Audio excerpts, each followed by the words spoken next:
친구가 망년회에서 술을 먹고 집에 와서 밤에 자는데 너무 목이 말랐다고 합니다. 그래가지고 한밤중에 일어나가지고 냉장고를 열어보니 냉장고에 마늘로 담근 술이 있는 거예요. 그래서 몸에도 좋겠다 싶어가지고 그걸 벌컥벌컥 마셨습니다. 새벽에 엄마가 깨우는 거예요. 그러니까 아직 좀 술도 덜 깼고 그러니까 왜 엄마? 그랬더니 엄마가 한심하다는 듯이 쳐다보면서 그랬다고 합니다. 야, 네가 다 마셨냐? 마늘 장아찌 국물 네가 다 마셨냐고. 여러분, 목이 마르다고 장아찌 국물을 마셔서야 되겠습니까? 근데 그렇게 살아가는 사람들이 많이 있다는 것입니다. 요한복음 3장과 4장에는 두 명의 사람이 등장합니다. 3장에 니고데모, 4장에 사마리아 성의 수가성의 여인, 두 사람 다 목마른 사람들이에요. 3장의 니고데모는 사회적으로 성공한 사람입니다. 산헤드린 공회의 회원이고, 그러니까 오늘날로 말하면 국회의원 비슷한 사람이고요. 물질적으로도 풍요한 사람입니다. 예수님의 장례를 빠른 시간에 준비해가지고 많은 모략을 가져온 사람이에요. 그리고 종교적인 관심도 많아가지고 그 당시에 떠오르는 젊은 종교 지도자인 예수님에게 찾아올 정도로 열심도 많은 제법 경건한 사람입니다. 그런데 목마름이 있어요.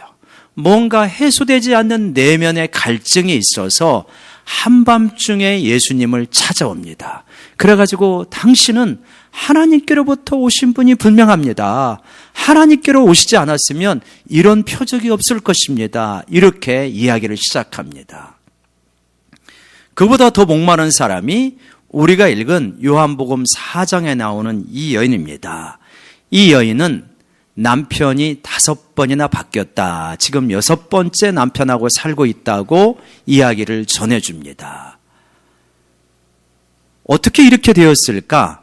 예전에는 전통적으로 이런 견해였어요. 이 여인이 남편을 스스로 바꿨다라고 그렇게 봤는데 요즘에 이제 많은 이야기들이나 학설은 그런 것이 아니라 이 여인이 남편이 바뀐 것이다. 즉 남자들이 버린 것이다. 이 당시만 하더라도 여인에게 이혼 증서 하나만 써주고 나가라 하면 그냥 그게 이혼이 되는 거예요. 그러니까 그렇게 참 그렇다고 한다면 굉장히 기구한 팔자의 여인이었을 것이다 하는 거 우리가 알 수 있죠. 어떤 것인지 정확하게는 우리가 알 수 없지만 어찌되었던 간에 분명한 사실은 이 여인이 이러한 사실을 굉장히 부끄러워했다는 것입니다. 그래서 사람들이 없는 시간에 물을 길러 왔고요. 그리고 예수님이 가서 네 남편을 데려오라 그랬더니 나는 남편이 없다 라고 단숨에 거절할 정도로 자신의 삶을 부끄럽게 여기고 있었다. 어쨌든 이 여인은 이러한 변화되는 5번이나 남편이 바뀌는 이러한 과정을 통해서 분명하게 깨달은 것이 하나 있을 것입니다. 그거는 뭐냐면 정말 내 인생은 목마르구나. 사람이 바뀌고 환경이 바뀌어도 혹시나 했던데 역시 진정한 내 목마름을 해결해 줄 수 있는 사람은 없구나. 그러한 환경은 없구나. 그런 것은 분명히 깨달아가고 있는 그러한 사람입니다. 그러한 가운데서 이 여인은 정오에 물을 길러왔습니다. 육체적으로 목말라서 물을 길러왔지만 사실은 이 물을 길러오는 행위는 어떻게 보면 자기 인생에 자기 심령의 목마름을 해결하기 위하여서 물을 길러온 것이다. 이렇게 봐도 무리가 없으실 겁니다. 여러분 보이십니까?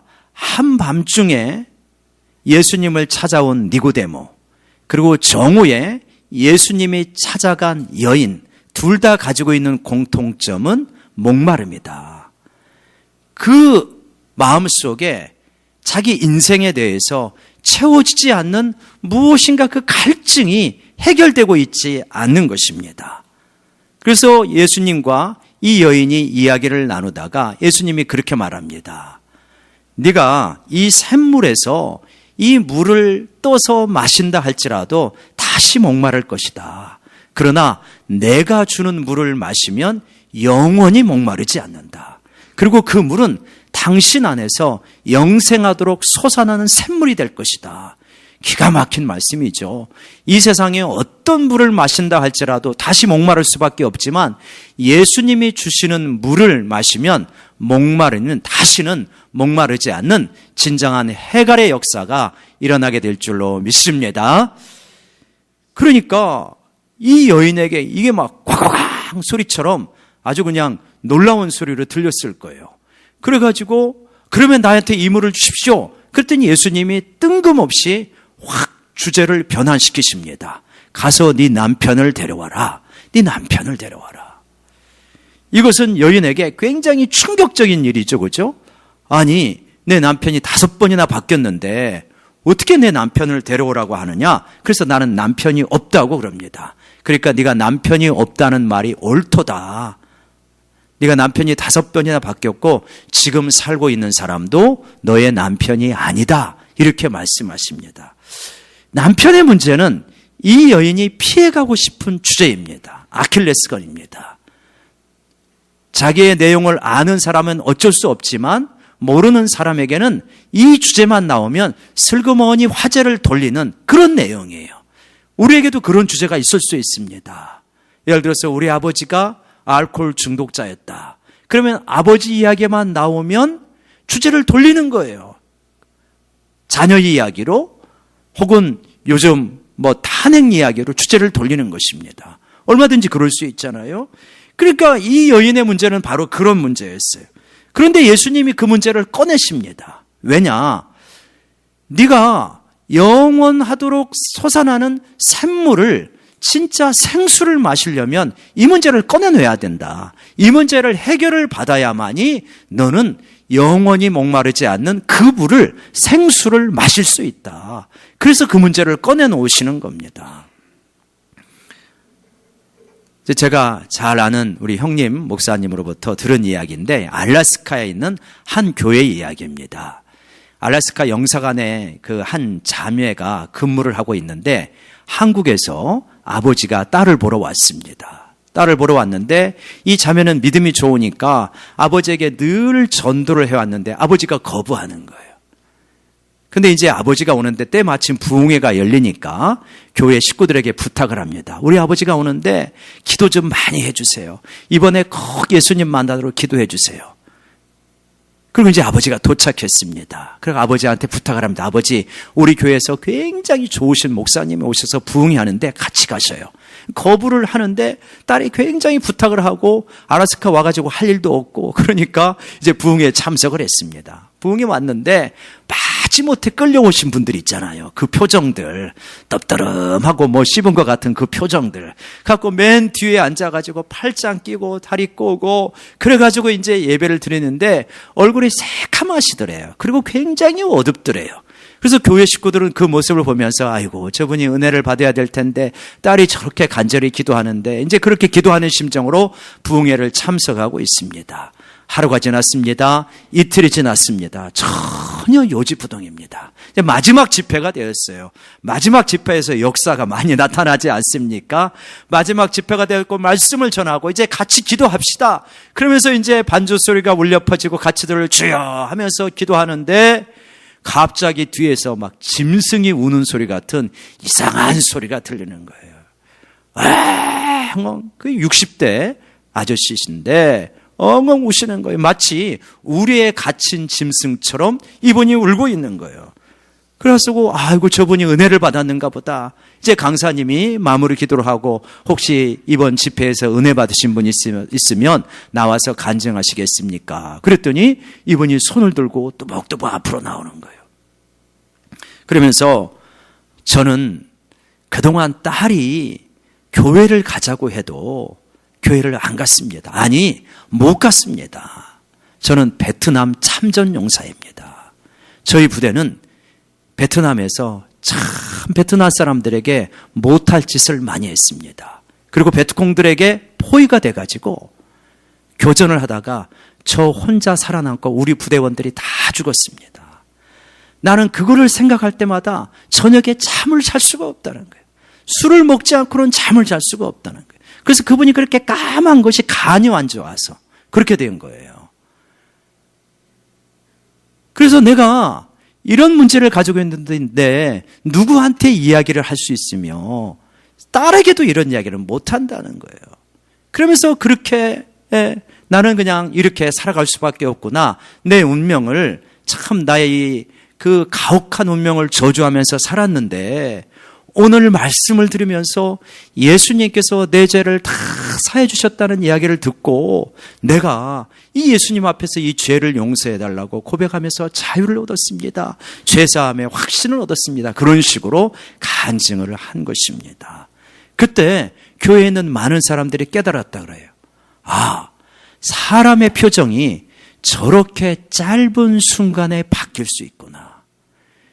새카만 흑빛에 간이 안 좋은 사람의 흑빛에 어두운 그 얼굴이 은혜를 받고 보니까 너무나 짧은 순간에 확 바뀌는 그 놀라운 역사를 같이 체험하였다고 합니다.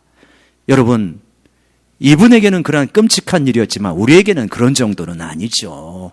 그러나 우리에게도 남편의 문제가 있습니다.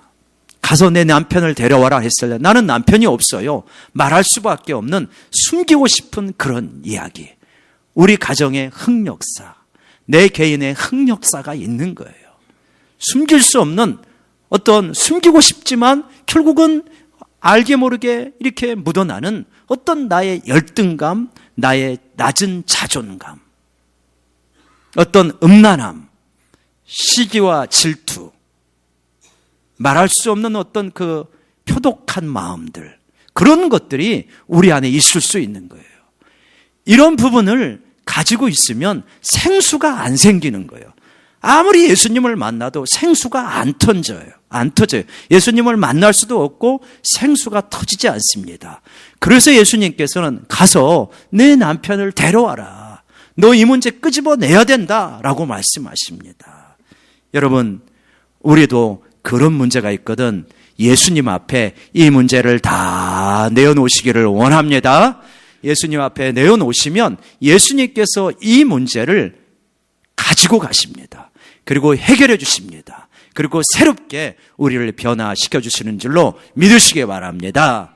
여러분, 예수님을 만나면 그러면 이 흑역사가, 내 안의 문제가 한순간에 흑역사가 사라집니까?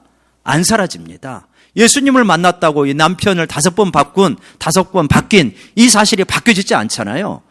그런데 바뀌어지는 건 있어요. 흑역사는 안 바뀌어지지만 이 흑역사를 바라보는 나의 시선은 바뀌어져요. 그래가지고 어떻게 되었냐면 이 여인이 그동안은 사람을 만날까 사람들이 없는 시간에만 다니던 여인이 일부러 마을에 찾아갑니다. 주민들을 불러냅니다. 가까우고는 문을 두드리면서 봐라, 나의 역사를 다 알고 있는 이분이 있지 않느냐, 이분이 정말 우리가 기다리던 그 그리스도가 아니냐, 나와서 한번 이야기 좀 들어봐라. 전도하러 다닙니다. 역사는 바뀌지 않는데 역사를 바라보는 나의 마음이 바뀌는 거예요. 이게 놀라운 이러한 새롭게 되어지는 역사이다. 여러분, 우리 마음 가운데 나는 이것 때문에 제대로 살지 못해, 나는 이것 때문에 어려울 수밖에 없어, 그런 것이 아무리 많다 할지라도 예수님을 만나게 될 때 바뀌실 수 있다는 것을 믿으시기 바랍니다. 나의 자세가 완전히 바뀝니다. 그래서 이렇게 되어지는 겁니다. 적용하자면, 그래, 예수님을 만나고 나니까, 그래, 내 과거가 좀 지저분하다. 그러면 어떠냐? 예수님께서 날마다 나를 새롭게 하시는데, 그래, 내가 좀 가난하다. 그러면 좀 어떠냐? 우리 아버지는 이 온 우주의 주인이신데, 그래, 내가 좀 무식하다. 그러면 어떠냐? 십자가의 지혜가 나에게 있는데. 여러분, 이렇게 나의 부끄럽고 창피하고 들추어내고 싶지 않은 부분이 바뀌어져 버리는 것입니다. 이제 남편 이야기를 꺼내니까 여인이 이거를 꺼내놓고 다른 주제로 빨리 넘어가고 싶어 합니다. 그러면서 평상시에 늘 궁금하였던 예배의 문제를 주님에게 질문을 합니다. 예수님, 주님, 유대인들은 예배를 예루살렘 성에 있는 시온산에서 드려야 되고 우리 사마리아인들은 그리심산에서 드린다고 했는데 어디서 예배를 드리는 게 맞습니까? 그랬더니 예수님께서 장소의 문제가 아니고 이제 영과 진리로 예배 드리는 그러한 때가 왔다. 바로 지금이다. 장소 문제가 아니고 때의 문제다. 시대가 바뀌었다. 하나님께서는 사람을 찾으신다. 누구를 찾냐? 참 예배자를 찾는다라고 이렇게 말씀하십니다. 여러분 우리 같이 한번 외쳐봅시다. 하나님은 예배하는 자를 찾으신다. 여러분 하나님은 예배하는 자를 찾으시는 줄로 믿습니다. 우리들은 하나님을 만나기를 굉장히 원합니다. 그래서 영적인 열심이 있는 분들은 다양한 형태로 하나님을 만나고 싶어 해요. 저도 젊은 시절에 기도원도 가고 금식도 하고 그리고 말씀 암송도 하고 성경 공부도 하고 외국에서 유명한 목사님이 오신다면 이번에야말로 하나님을 만나나 쫓아다니기도 하고 막 그랬습니다. 그러면서 주제가 뭐냐면 하나님을 만나게 해주세요. 그게 주제였어요. 아마 여러분 가운데도 그러신 분들이 많을 것입니다. 그러니까 우리가 하나님을 만나고 싶어 합니다. 그러니까 하나님 좀 만나주세요. 하나님 만난다면 내가 진짜 변화될 텐데 이렇게 만나고 싶어 하는데 여러분 우리가 하나님을 만나고 싶어 하는 것보다 훨씬 하나님께서 우리를 만나고 싶어 하신다는 사실을 아십니까? 훨씬 하나님께서 우리를 만나고 싶어 해요. 우리 자녀가 이제 올해 1월 달에 두 녀석이 하나는 프랑스로 하나는 미국으로 갔습니다. 그러죠. 우리 청년들이. 근데 엄마 아빠가 그 아들들을 더 보고 싶어 할까요? 그 녀석들이 엄마 아빠를 더 보고 싶어 할까요? 아마 엄마 아빠가 훨씬 보고 싶어 할 거래요. 그렇게 되어 있잖아요. 부모와 자식 사이에도 그런데 하나님이 훨씬 우리를 보고 싶어 해요.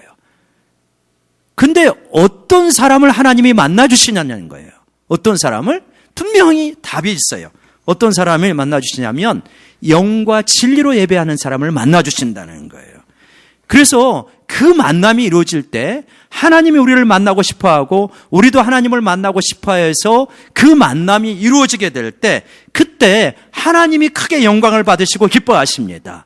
그리고 우리 가운데는 생수가 터지게 되어집니다. 이 만남 가운데 우리들이 진짜 영원히 목마르지 않는 그 생수를 마시게 되는 줄로 믿으시기 바랍니다. 여기서만 생수가 나올 수 있는 거예요. 그러면 이제 해답이 주어지잖아요. 영과 진리로 예배를 드리면 되는구나. 그때 내가 하나님을 만나게 되고 생수가 터져 나오게 되는 것이구나. 그러면 영과 진리로 예배 드리는 거 뭐냐? 여러분 옛날 성경은 신령과 진정으로 예배를 드리니라 이렇게 돼 있어요. 그래가지고 어떻게 되냐면 그래 내가 마음과 정성을 다 모아서 예배를 드려야지. 이거 옳습니다. 이것도 안 되면 이거 기본도 안 되는 거예요. 사실은 여러분 올 한 해 우리가 좋은 예배자가 되기를 원합니다. 여기서 꼭 좀 여러분에게 말씀드리는 것은 좋은 예배자가 되려면 기본 중에 기본이 무엇이겠습니까? 일찍 오시는 거지. 아멘? 네, 우리 옆 사람에게 한번 도전하겠습니다. 올 한 해는 늦지 맙시다. 아니 이거 부정적이야. 긍정적으로 접근해. 올 한 해는 10분 전에 만납시다. 이거는요. 이거는 정말 이거는 더 이야기하면 안 돼.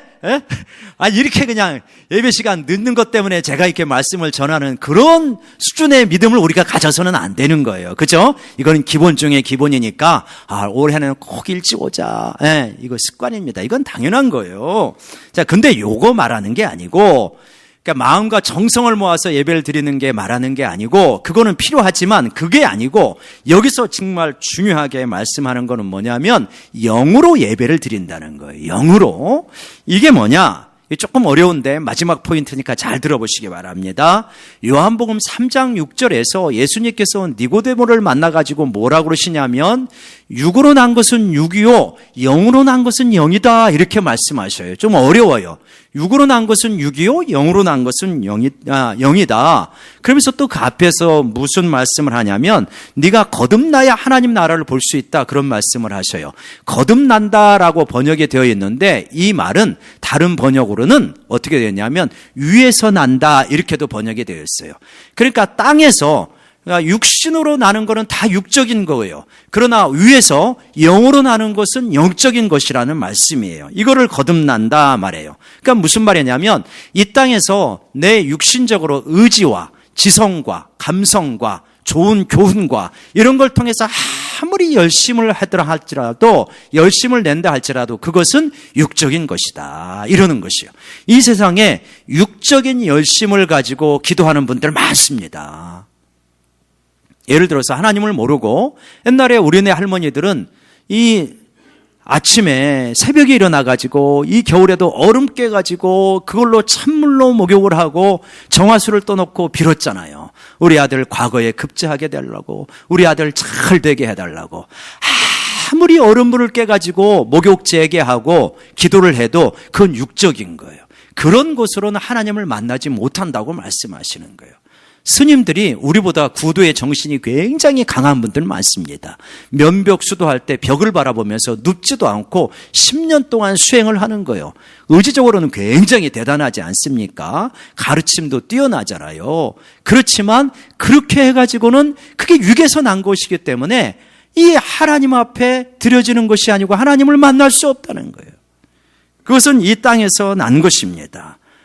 그러니까 육의 상태는 무엇이냐면 위에서 나지 않은 상태, 거듭나지 않은 상태, 자연인의 상태입니다. 다 나쁜 짓만 한다는 게 아니에요. 나름대로 열심도 내고 선한 일도 할 수 있습니다. 그리고 예수 안 믿는 사람도 착한 사람 많잖아요. 그것이 다 육의 상태인 것입니다. 그렇게 예배를 드려가지고는 어떻게 하냐? 하나님을 만날 수 없다라고 말씀하시는 겁니다. 그러면 어떻게 해야 되냐? 영으로 예배를 드려야 된다. 영에서 난 것은 영이니, 즉 성령으로 우리가 새롭게 태어난다. 위에서 새롭게 태어난다. 그래서 땅의 생각과 땅의 가치관으로 살아가는 것이 아니라 하늘의 가치관과 하늘의 생각을 가지고 살아가게 되는 것, 이게 영으로 살아가게 되는 것입니다.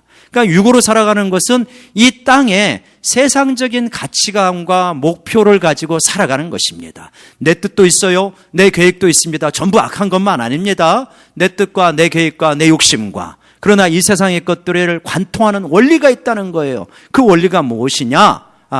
욕심이 잉태한 즉 죄를 낳고 죄가 장성하면 사망을 낳는 원리요. 이 세상에 내 세상에 있는 것들이 무엇으로부터 나오는 것이냐? 육신의 정욕과 안목의 정욕과 이생의 자랑거리로부터 나오는 것이다. 그런 것들에 붙들려서 살아간다고 한다면 예배를 드리고 기도를 드린다 할지라도 그것은 영으로 드리는 예배가 아니다, 이렇게 말씀하시는 겁니다.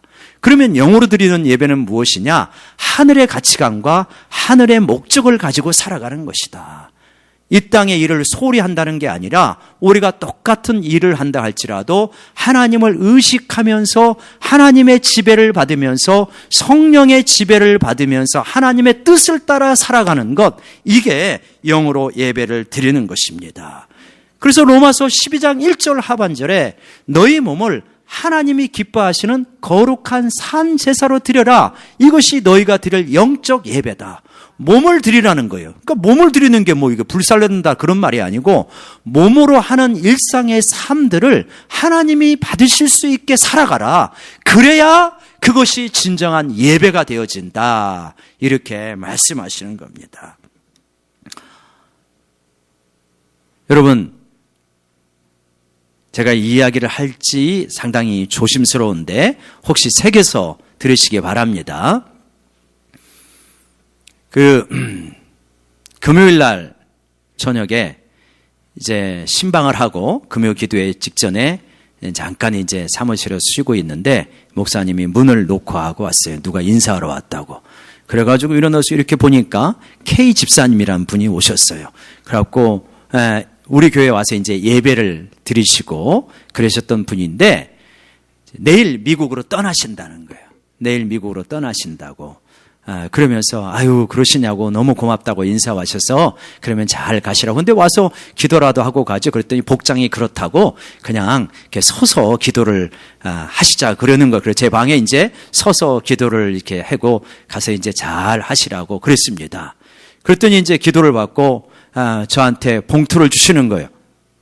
그래서 예전에 이제 미국에 시민권을 가지고 있는 분이 한국과 미국을 좀 자주 오고 가시잖아요. 옛날에도 한 번 있었고 이번에도 있다가 또 가시는 건데, 영광교회 와서 은혜를 많이 받았는데 영광교회가 건축을 한다고 할 때 기도를 하니까 하나님께서 건축헌금을 하라고 하는데 이만큼 하시라고 했다는 거예요. 근데 그때 자기가 하나님께 기도하기를 하나님 다음에 와서 하면 안 될까요? 그러셨다는 거예요. 그리고 이제 가셨대요. 그리고 이제 오셨다가 이번에 가면 언제 올지 못 올지도 모르고 언제 올지도 모르고 기약이 없다는 거예요. 근데 이제 내일 가는 거예요. 그러고 나서 이제 헌금을 주시는데, 봉투를 주시는데 상당히 두툼해요. 제가 세보지는 않았습니다. 그러니까 받아가지고 스카치 테이프로 붙여버렸어요. 그냥 붙여가지고.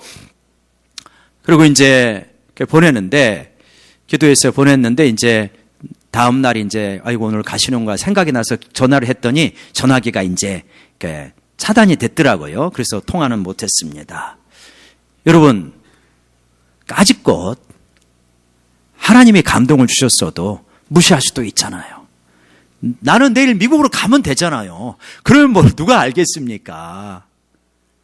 영광교회가 뭐 저분이 작정했는데 왜 안 해? 이런 거 없었잖아요. 근데 하나님 앞에서 살아가면 하나님이 주신 음성을 무시하기가 어려운 거예요. 꼭 헌금만을 말하는 거 아니에요. 오해하시면 안 됩니다. 하나님 앞에 살아가면 용서해야 될 부분이 있으면 용서를 해야 되는 거예요. 하나님이 성령님께서 주시는 마음을 따라서 용서를 하고, 봉사를 할 일이 있으면 성령님이 주시는 마음을 따라서 힘겹지만 감당을 하는 것입니다. 이게 너희 몸을 하나님이 기뻐하시는 거룩한 산제사로 드리는 거예요. 안 한다고 해서 별로 표시도 안 날 수 있어요. 다른 사람이 모를 수도 있어요. 근데 누구는 아셔요? 하나님은 아셔요. 내가 너한테 이런 도전을 주잖아. 내가 너한테 이런 부담을 주잖아. 네가 이렇게 해야 되지 않겠니? 네가 용서해야 되지 않겠니? 네가 헌신해야 되지 않겠니? 네가 그거 끊어야 되지 않겠냐? 그래야 네가 나를 만날 수 있어. 그 네 속에서 끊임없이 일어나는 그 마음, 그거 이제 그만 잠재워야 돼.